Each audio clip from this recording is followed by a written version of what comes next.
नमस्ते मैम साहब। नमस्ते। तुमने रूम को पेंट कर दिया ना? हाँ, मैम। एकदम चिकना यानी कि स्मूथ बना दिया। Very good. ओके।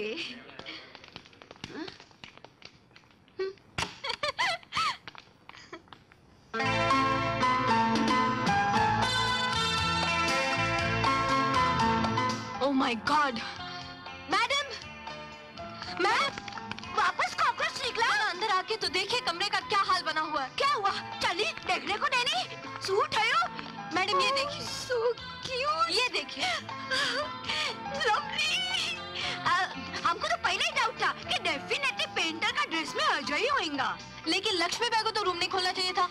अरे उसने तो रूम खोल के बहुत अच्छा किया। देखो उसने रूम का दरवाजा खोल दिया, तुम दिल का दरवाजा खोल दो। अरे इतना डेयरिंग लवर किधर मिलेगा? How stupid. ओ खुदा है, हमारा घस्सू राम को भी थोड़ा सा हिम्मत दो नहीं कि वो भी हमारा दिल का दीवार पर एकदम मीठा मीठा लिखे।